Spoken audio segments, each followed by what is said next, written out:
نبينا ومولانا محمد وبارك وسلم عليه. واجب الاحترام برادر دوستو،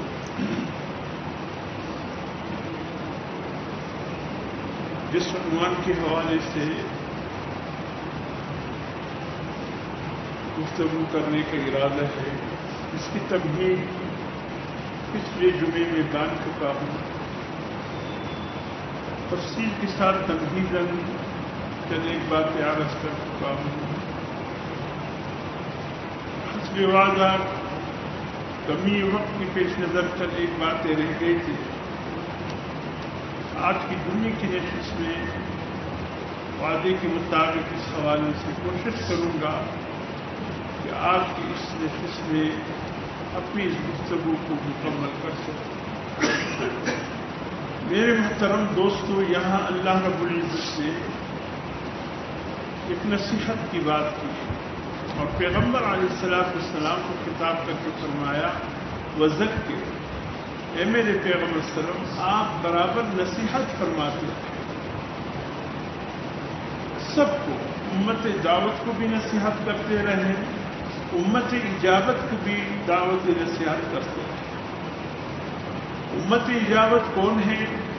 وہ جنہوں نے حضور صلی اللہ علیہ وسلم کی دعوت کو قبول کیا ہے، کلمہ پڑھ کے اسلام لا چکے ہیں اور حضور صلی اللہ علیہ وسلم کی ذات پر ایمان لائے ہیں، ان کو امت دعوت امت اجابت کہتے ہیں.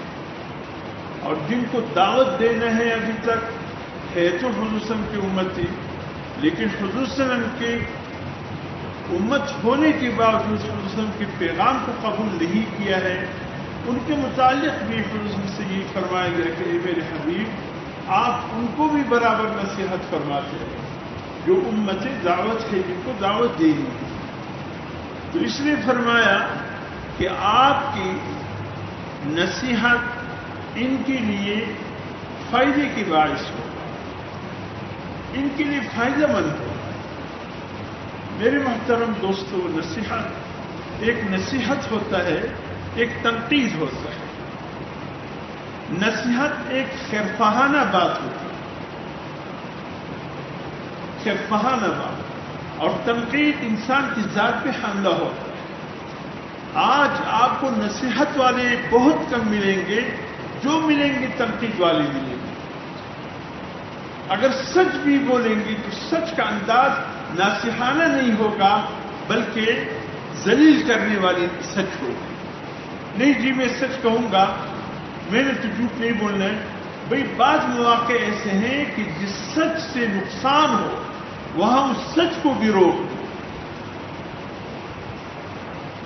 اگر یہ بیوی کے درمیان کوئی ایسی ویسی خرچ کی بات ہوگی، آپ کو پتہ چلا کہ بیوی نے کوئی ایسی باتیں کی ہیں شوہر کے متعلق، مطلب غصے میں آ گئی، یا شوہر نے کوئی باتیں کی بیوی کے متعلق غصے میں آ گئی، تو آپ ہو بہو وہ باتیں ایک دوسرے کو نہ پہنچائیں. یہ لگائی بجائی ہو جائے گی، یہ ایک دوسرے کے دل میں نفرت ڈالنے والی باتیں بڑھ جائیں گی. اگر یہ سوچ کر بھی آپ یہ کام کریں گے کہ بھئی میں تو سچ کہتا ہوں، بیوی نے جو کہا وہی بات شوہر تک پہنچا رہا ہوں، جو شوہر نے کہا وہی بات میں بیوی تک پہنچا رہا ہوں، آپ کا یہ سچ بھی اللہ کو انتہائی مبغوض ہے، کوئی پسند نہیں اللہ کو. آپ اس کو بدل دیجئے اچھائی کے ساتھ. بیوی سے جا کر کہیے کہ بھئی آپ اس شوہر سے ناراض ہیں، وہ تو آپ کے متعلق بڑی اچھی رائے رکھتا ہے، بڑی اچھی باتیں کرتا ہے، ناراضگی کس چیز پہ؟ انہوں نے تو کچھ ایسی بات نہیں کی. یا شوہر سے جا کر کہیے کہ بیوی اب بھی آپ کے پاس آنے کو تیار ہے، اس نے کوئی غلط بات تو کی نہیں. آپ کی اس نصیحت کے ساتھ گفتگو سے دونوں کے دلوں میں محبت پیدا ہو جائے. اگرچہ آپ خلاف واقعہ بات کریں گے لیکن آپ چاہتے ہیں کہ گھر آباد ہو جائے. اللہ کو یہ جھوٹ اس سچ سے زیادہ محبوب ہے. دو دوستوں میں بات ہو گئی ناچاہتی کی صورت، بات ہے ہو جاتی ہے، غصے میں آ جاتی. اب انہوں نے جو باتیں دوستوں نے آپس میں ایک دوسرے کے متعلق کی ہے، آپ کو اگر وہی بات پہنچاؤ گی تو نفرت بڑھ جائے گی. آپ اس کو اچھی باتوں سے تبدیل کر کے ایک دوسرے تک پہنچا دیجئے تاکہ نفرت ختم ہو، دونوں میں محبت پیدا ہو۔ اللہ کو یہ انداز پسند ہے۔ تو اس حوالے سے اللہ رب العزت فرماتے ہیں، جس فرمائے الدین النصیحہ، دین جو ہے دین سراسر خیر خواہی کا نام ہے، سراسر خیر خواہی۔ میرے پاس یہ دکاندار آ جاتے ہیں، قاری صاحب 100 گٹھا بجائے اسے، قاری صاحب کتنا منافع نہیں کر سکتے، 100 گٹھ پہ اسی میرا اور نہیں 50 روپئے زر وہ گٹھا میں زر 10 شی میرا اور نہیں 2000 کرتا ہوں، دا گٹھا جائز دا ازم اور قوائم جائز خدا گٹھ شریعت یو حد نہ دی ہے، لیکن د انسان سره چې کم امرسته پکار دی هغه په دین کې چې یو خیر فایده هغه چیرې ولا نو ستا په دین کې خو خیر فای نشته، ستا په دین کو خالی د پیسوں میں نہ محبت ہے، آپ کے دن میں خیر فای نہیں ہے، پیسوں کی محبت ہے۔ آپ 1000 پہ 1000 بھی کما سکتے، 5000 پہ 5000 بھی کما سکتے، لیکن جو دین جو ایک خیر فائی کا نام تو وہ کہاں چلے گی؟ حضرت خواجہ عبید اللہ احرار رحمۃ اللہ علیہ ہمارے سلسلے نقشبندی میں ایک بہت بڑے بزرگ گزرے، صاحب اولاد نہیں تھے، انہوں نے اپنے ساتھ ایک بتیجے کو بڑا کیا۔ میں بغداد کی بازار میں ان کی دکان تھی، پوشاک کپڑوں اچھے اچھے جوڑے جو شادی کے ہوتے ہیں اس قسم کی جوڑوں کی دکان تھی۔ تو بتیجے کو اپنے ساتھ رکھا ہوا تھا، عصر کا وقت تھا، نماز کے لیے جانے لگا تو بتیجے سے کہا، بتیجے اس الماری میں جو جوڑے ہیں یہ 200 درہم کے ہیں، اس الماری کے جوڑے 300 درہم کے ہیں، اس الماری کے جوڑے 400 درہم کے ہیں، خیال کرنا یہ 200 والے ہیں، یہ 300، یہ 400 والے۔ کہا ٹھیک۔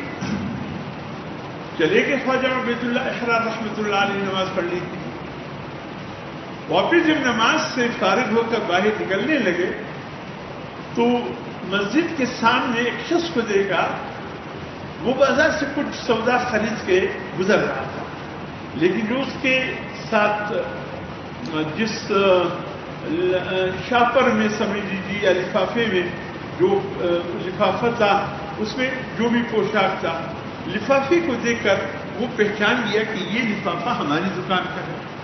اس طرح آج کل ہر شخص نے اپنی شاپر پر اپنے ایڈریس لکھا ہے، اور جب کوئی کسی سودا کر کے آتا ہے تو اسی شاپر پر اسی دکان کا ایڈریس ہوتا ہے، تو وہ دکاندار پہچان لیتا ہے کہ بھئی اس شخص نے سودا میری دکان سے کیا ہے، یا دکاندار پہچان لیتا ہے کہ اس شخص نے سودا فلاں دکان سے کیا۔ تو خواجہ عبید اللہ احرار رحمۃ اللہ علیہ نے شاپر کو یا اس تیری کو یا جو بھی تھا پہچان کر کہا کہ بھائی یہ جوڑے خریدے؟ اس نے کہا ہاں 2-3 جوڑے میں نے خریدے۔ جب اسے دیکھا تو 3 جوڑے یا 4 جوڑے اس نے خریدے تھے اور سب کے سب 200 درہم کے تھے۔ اس شخص سے کہا کہ کتنے کے خریدے؟ اس شخص نے کہا میں نے 400 درہم کے خریدے۔ 400 درہم کے؟ کہ یہ تو آپ نے مہنگے خریدے، لیکن سچائی کے ساتھ اپنی دکان کی بات ہے، ہماری دکانوں کے یہاں نہیں کہ دونوں ساتھ ساتھ دکانیں ایک سے خرید اور دوسرے کے سامنے سونے ہنستے تو 2 ذرا گرانے ادھر کے اب شیم خراب ادھر کے دل سے ور کا جب شش ادھر کا، یہ لڑائی جھگڑے والی بات نہیں تھی۔ اس نے دوسری دکان کی چیز پر اعتراض نہیں کیا کہ میں اچھی چیز دے دوں گا، اس نے اپنی دکان کی بات کی اس کے سامنے۔ یاد رکھیے کوئی غلط چیز پر اس کو قیاس نہ کرے۔ کہا کہ جس دکان سے یہ آپ نے خریدی یہ چیز تو تقریباً یوں سمجھ لیجیے کہ 200 درہم کا جوڑا ہے، یہ آپ کو جو دکاندار نے دیا ہے 400 درہم کا غلط دیا ہے۔ ہمیں نہیں، ابھی بھی اس نے بہت اچھا سستا ہی دیا ہے، ہمارے یہاں یہ 800 درہم کا ملتا ہے اور میں نے 400 درہم کا خریدا۔ فرمایا کہ مجھے بتاؤ کس دکان سے خریدا؟ وہ آ کر خواجہ عبید اللہ احرار کی دکان کا یہاں سے خواجہ صاحب ایسے بچے کی طرف دیکھا، کیوں بیٹے؟ میں نے کیا کہا تھا؟ جاتے ہوئے میں نے کہا تھا یہ 200 والے، یہ 300، یہ 400 والے، تو 200 درہم والا جوڑا 400 درہم کا جو اس نے کیا کرا، یہ راضی چلے گی. میں نے اس کو بتایا کہ وہ راضی تھا. بس اچانک جب اس نے کہا کتنے کہیں میری زبان سے 4 کم نکل گیا، اس نے ایک دم پیسے دیے. پھر بعد میں خیال آیا کہ تھوڑی غلطی تو ہو گئی، میں نے 200 والا 400 کی بتا دیا، لیکن یہ پیسہ دین کا تھا، واپس کرنا ایمان مانگتا تھا اور وہ ایمان ذرا کمزور.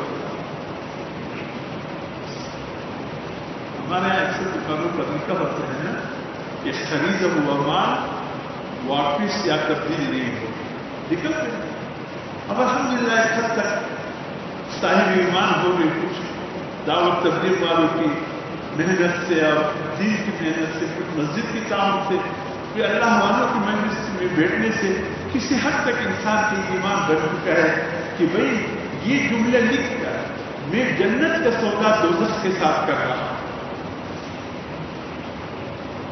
کہ خرید ہوا مال واپس یا تبدیل نہیں ہوگا، میں جنت کی سودا جہنم سے کر رہا ہوں. یہ ایسا جملہ ہے. دنیا میں تو مال مل جائے گا، لیکن آخرت میں اس کی بدلے جہنم مل جائے گا. حضور صلی اللہ علیہ وسلم ہماری ہدایت شریف ہے، اس میں ایک باب صاحب ہدایت نے بات ہے، بابوں کے پاس خرید ہوا مال واپس کر. حضور صلی اللہ علیہ وسلم فرمایا جس دکاندار سے کوئی چیز خریدے وہ چیز سڑنے والی یا گلنے والی نہ ہو.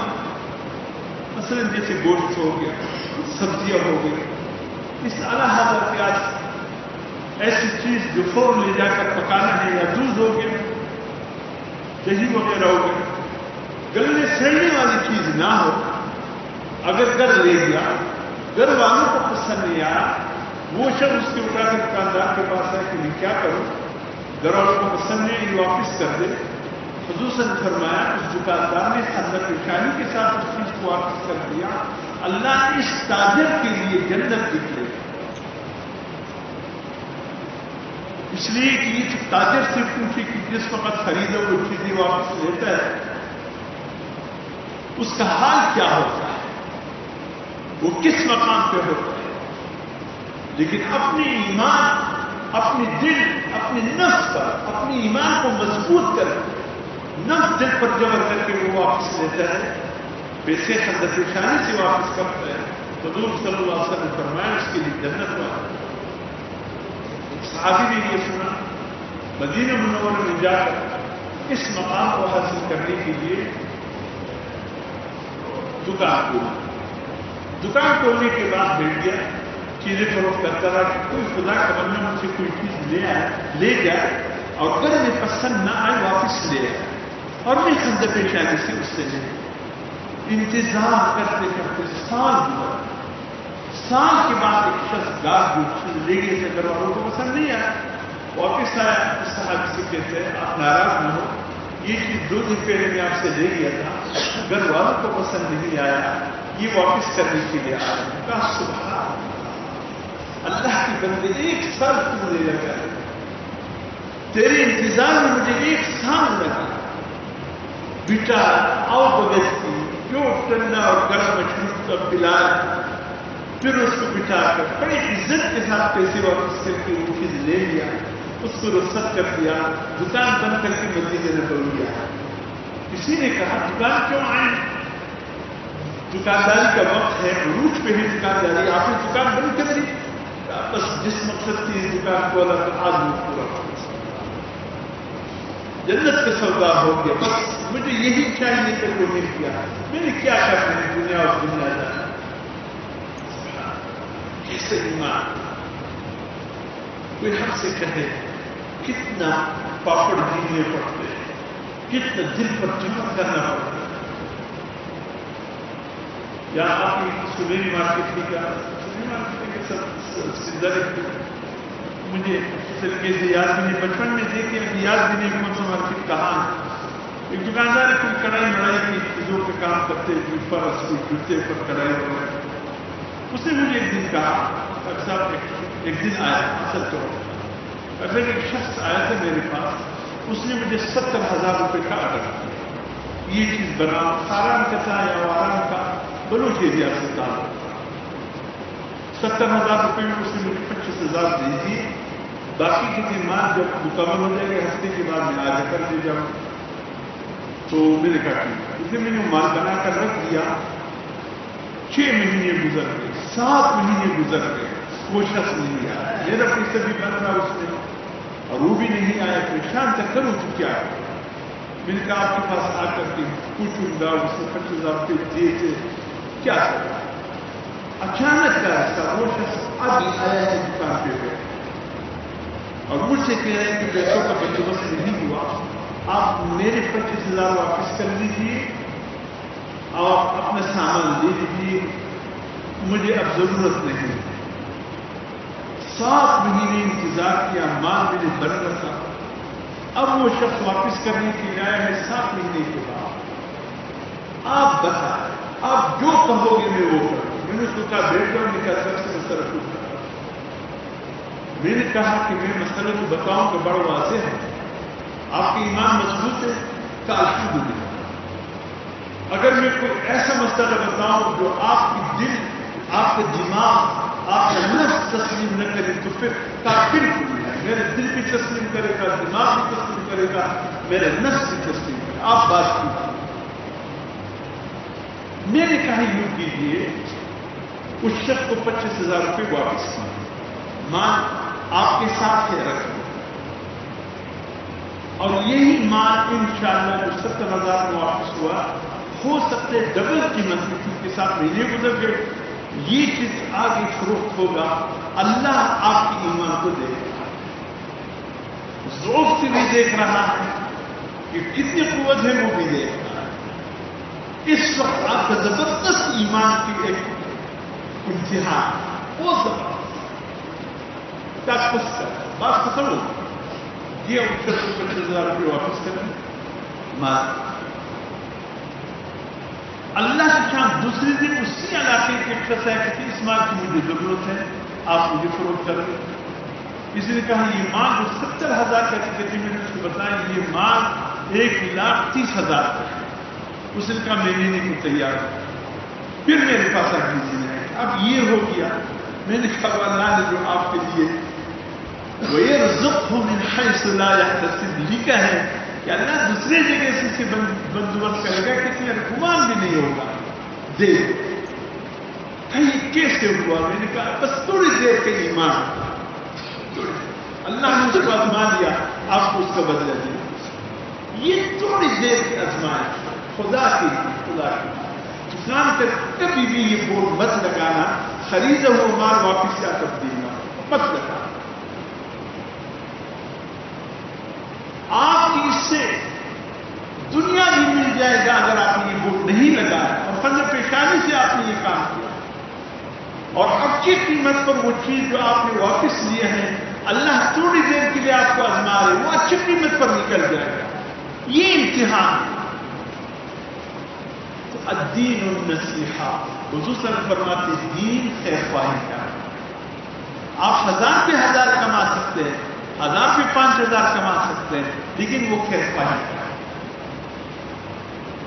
آپ اپنے دل سے فیصلے کیجیے کتنا مناسب ہوگا جو میں اس سے منافع کروں, کتنا مناسب. وہ مناسب منافع دے دیجیے, اللہ اس مناسب منافع میں آپ کے لیے خیر و برکت ڈالے. اور اگر آپ نے 1000 پہ 1000 کمائے مل جائے گا آپ کو, لیکن اللہ جانتا ہے اتنی بڑی کثرت کی منافع میں کوئی خیر و برکت. آپ کے لیے استعمال حلال ہے, حرام نہیں ہے, لیکن وہ خیر خواہی جو دین کا اطلاق تھا وہ آپ سے نکل. اس لیے میرے محترم دوستوں, اللہ پاک نے حضور سے فرمایا اے میرے حبیب نصیحت کرتے ہیں. اس لیے فرمایا انبیاء کو حکم ہے اپنی امت اور گھر کے بڑوں کو حکم ہے اپنے سے چھوٹوں کو نصیحت کرتے ہیں. استاد شاگرد کو نصیحت کرتے ہیں. سبق بھی پڑھایا اور سبق کی ضمن میں ایسا نہیں کہ خالی کوئی سبق پڑھایا, بلکہ استاد کے علم شاگرد کے لیے اس کی جڑوں میں پانی پہنچانے کی معنی ہے. تو ساتھ ساتھ ایک نصیحت کے پہلو بھی رکھے تاکہ ساتھ ساتھ انسان بھی علم بھی حاصل کرے اور انسان بھی بن کرے.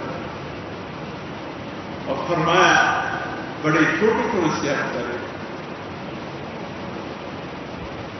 استاد شاگرد کو نصیحت کرے، خاوند بیوی کو نصیحت کرے، لیکن طریقے سے ہمارے یہاں تو سب بے طریقے سے محبت کے انداز میں نماز پڑھنا، بس میں گھر کے کام میں الجھ گئی تھی، بیوی کسی نہیں تھے گھر کے کام اتنی زیادہ سے نماز پڑھنا نہیں، آپ نماز پڑھے، اللہ کا حکم ہے، اس میں پہل کیجیے، گھر کے کام ختم نہیں ہوں گے، چلتے رہیں گے، اللہ کا حکم کا وقت نکل جائے، اس انداز سے محبت کے ساتھ یہ آپ کی ذمہ داری ہے، یا ایھا الذین آمنوا قوا انفسکم واہلیکم نارا، ایمان والوں اپنے گھر والوں کو، بچوں کو جہنم کی آگ سے بچاؤ،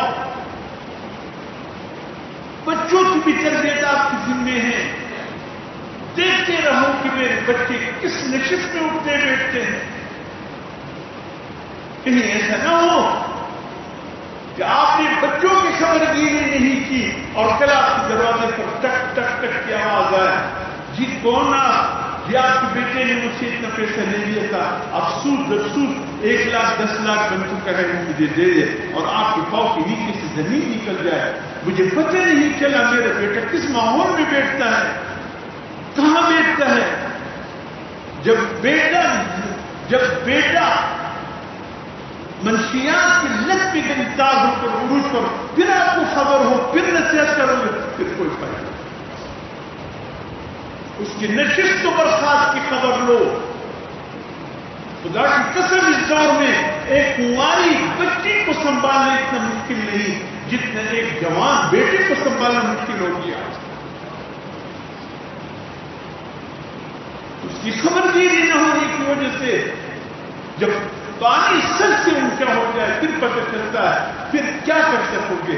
اسی ریاست بازار میں مجھے یاد ہے کتنے اچھے اچھے دکاندار تھے، بیٹوں کے غلط بستروں میں بیٹھنے سے ان کو یہ دکانیں فروخت کرنے پڑ گئے، دست بدر ہو گئے، کچھ بھی ہاتھ نہیں آیا ایک بیٹے کی وجہ سے کہ کن کن مصیبتوں میں پڑ گئے۔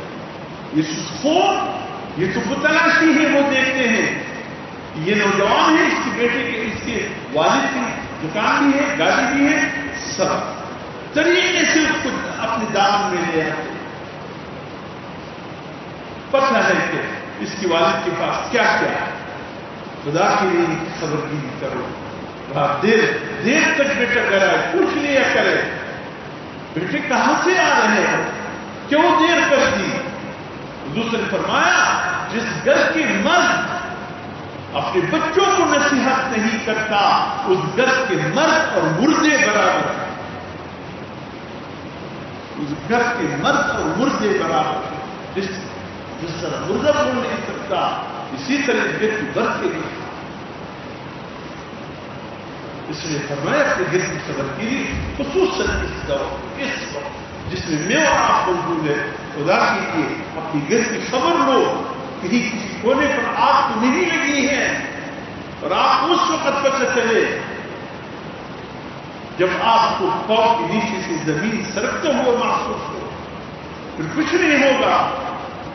اس لیے فرمایا ایمان والوں قوا انفسکم واہلیکم نارا، ایمان والوں اپنے بچوں کو بھی جہنم کی آگ سے بچاؤ، اپنے گھر و اہل و عیال کو بھی جہنم کی آگ سے بچاؤ۔ نصیحت کے انداز جب حضور صلی اللہ علیہ وسلم تشریف لائے تو اللہ پاک نے مکے کے مشرکین کو نصیحت کی، قل انما اعظکم ان تقولوا للہ مثنی وفرادا تتفکروا ما بصاحبکم من جنہ۔ اے مکے کے کفار میرے حبیب پہ الزام مت لگاؤ کہ یہ پاگل ہے، یہ جادوگر ہے، یہ کاہن ہے۔ میں اللہ تم اہل مکہ کو دعوت دیتا ہوں، دو ہو جاؤ، اکیلے ہو جاؤ، تین ملو، آپس میں مذاکرہ کرو، ایک دوسرے سے بات کرو، خصوصاً کے متعلق ایک دوسرے سے آگاہی حاصل کرو کہ یہ کیسا شخص ہے، یہ کیسا بندہ ہے۔ یقیناً تم سب مل کر اس بات کی گواہی دو گے ما بصاحبکم من جنہ کہ اللہ کے اس محبوب کو کوئی دیوانگی نہیں، کوئی پاگل پن نہیں، یہ اللہ کا محبوب ہے۔ غور تو کرو، فکر تو کرو، سوچو ذرا ماں بھی ساتھی بھی تم مل جلنا، تمہارے ساتھی کو کوئی دیوانگی نہیں۔ انبیاء نے کیا کہا؟ انی لکم ناصح امین، اے میری امت ہم نصیحت کر رہے ہیں آپ کی طرف، نصیحت کے انداز میں ہم آپ کے پاس آئے ہیں، ہم ناصح ہیں تمہارے لیے، ہم تمہیں برباد کرنے کے لیے نہیں، تمہیں عالم بالا میں اونچے درجے پر پہنچانے کے لیے آئے ہیں۔ اس لیے میرے محترم دوستو ہمیں نصیحت کریں، جیسے میں نے وہ پچھلے جمعے اصحاب کہف کو وہ اصحاب یہ شاہرور کا وہ واقعہ سنایا، وہ بیچ میں رہ گیا، لیکن وہ لمبا واقعہ وقت اجازت نہیں دیتا، پھر کسی وقت زبردست ایک ناصحانہ انداز ہے۔ اب دیکھیے قرآن حکیم میں سورت لقمان،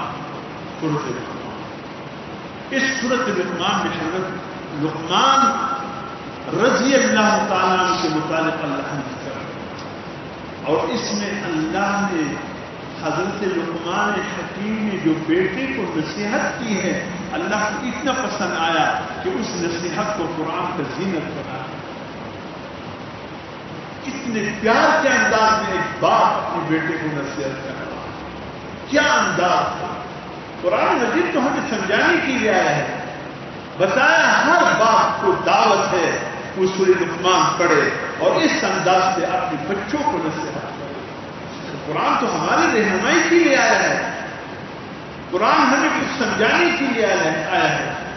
یا بنی لا تشرک باللہ، اے میرے بیٹے اللہ کے ساتھ کسی کو شریک مت ٹھہرا، ان شرک لظلم عظیم، بیٹے شرک بہت بڑا ظلم۔ ہم کتنے فلاں شخص ظالم ہیں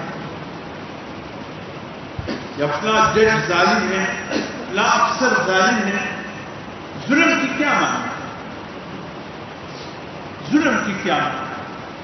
عربی میں ظلم کی معنی یہ ہے کہ وضع الشیء الی غیر محلہ، کسی چیز کو رکھنا اس کے جو جگہ ہے وہاں نہیں، غلط جگہ ہے۔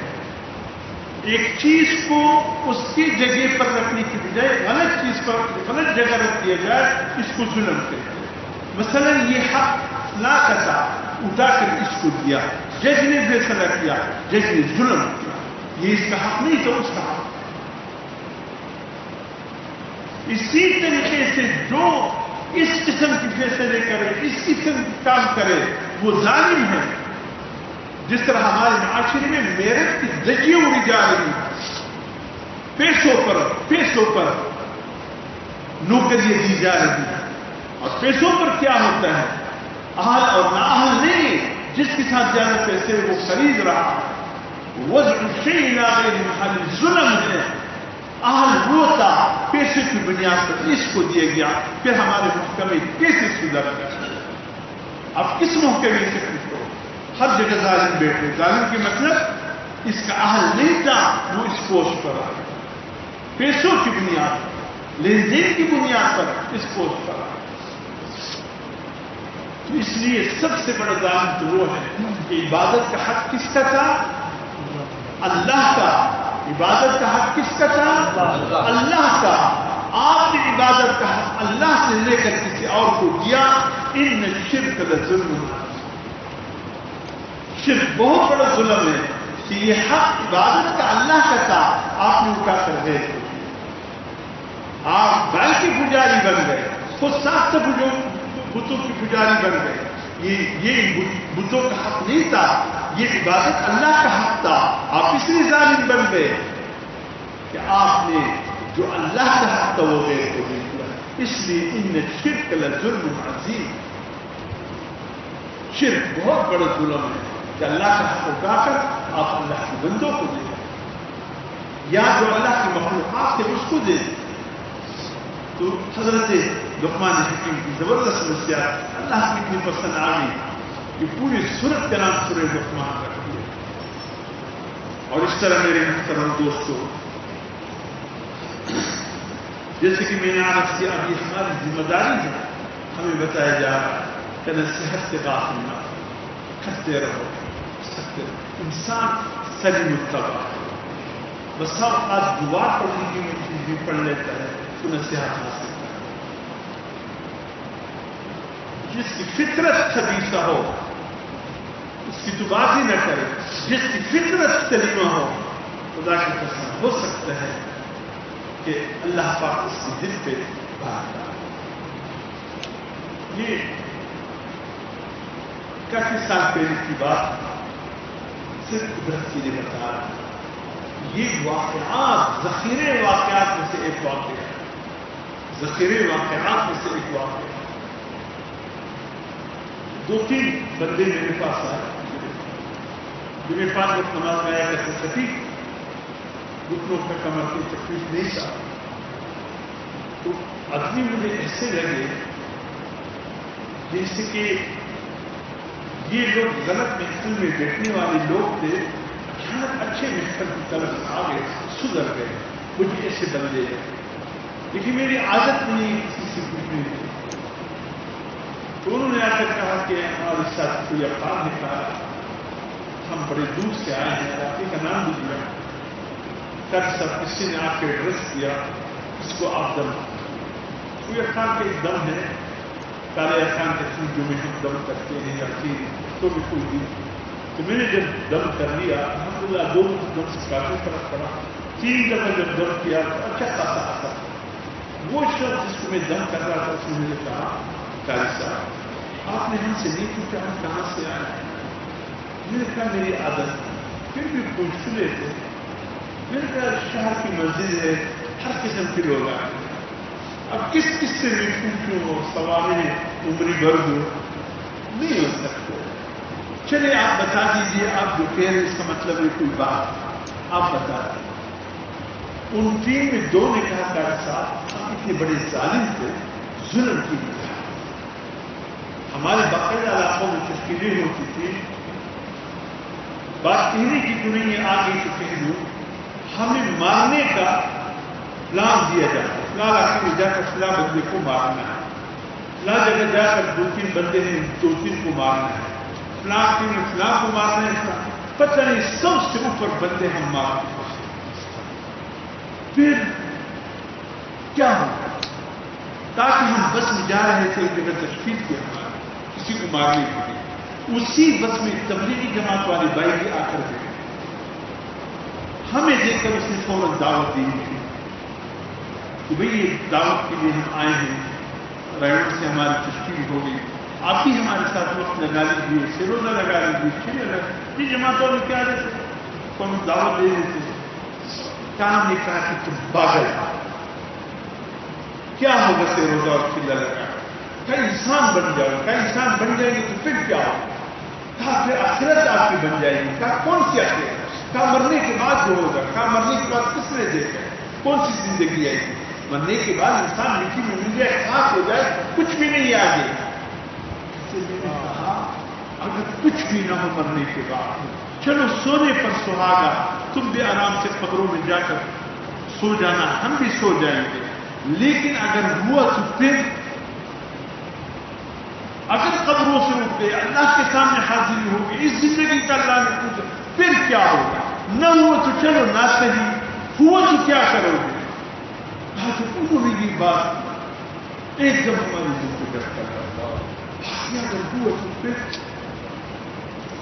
کام نے کہا آپ کو کہا جا رہا ہے بس ایک طرح کی گاؤں میں تشکیل اسے ہم نے کہا چلو سے روزہ آپ کے ساتھ لگا آئے تھے شکار کرنے اللہ کی شان ہم خود شکار ان کے ساتھ چلے. سے روزہ چلے میں تبدیل ہو گیا. چلا 3 چیلوں میں تبدیل ہو گیا. اللہ کے بندے بن گئے. اس لائن کو چھوڑ دیا توبہ استغفار سے ابھی تک اللہ سے معافی مانگ رہے ہیں. اللہ نے ہماری اس ایک معمولی تبلیغی جماعت کی چلنے پھرنے سے اللہ نے ایسے انقلاب لایا کہ ہم سدھر. اللہ جو فرماتے نصیحت کرتے رہو تمہاری نصیحت سے فائدہ ہوگا. یہ مت دیکھو کوئی قبول کرتا ہے یعنی ہو سکتے تم جس کو مخاطب کرے وہ سلیم التبع ہو وہ قبول کرے. انقلاب آ گیا. اب ہم علاقے میں پورے اپنے علاقے کا امیر ہوں تبلیغی جماعت کا امیر. تو میرے محترم دوستو نصیحت سے انسان میں جو تبدیلی آتی ہے بہت بڑی تبدیلی آتی ہے. آپ یہ مت سوچیں کہ میں نصیحت کروں گا یہ کیا کہیں گے کیا کریں. آپ تو کریں. آپ کی نصیحت سے بہت لوگوں کی زندگی بدل جائے گی. تبلیغی جماعت والے چلتے پھرتے سیدھی سادہ باتیں 6 باتوں کے اندر لگے. سادہ لوگ ہیں, گاؤں سے مختر آئے ہیں, نہ کوئی علم کا خزانہ ہے ان کے پاس, نہ کوئی ذکر کا خزانہ ہے. اٹھے ہیں سادے لوگ, ان پڑھ, لیکن انقلاب برپا کیے ہیں. انقلاب برپا. یہ سوچ کر آپ قدم اٹھائیں کہ آپ کی نصیحت سے ناصحین کو فائدہ ہے. تو اس لیے میرے محترم دوستوں, میں وہ بات کہنے والا تھا وہ یہی تھا کہ میں حضرت امام ابو حنیفہ رحمۃ اللہ علیہ کی ایک نصیحت کی بیٹے بڑی زبردست ایک نصیحت تھی. چونکہ ہم بھی روحانی اولاد امام ابو حنیفہ رحمۃ اللہ علیہ تھے, ہم سب اس کی روحانی اولاد ہیں.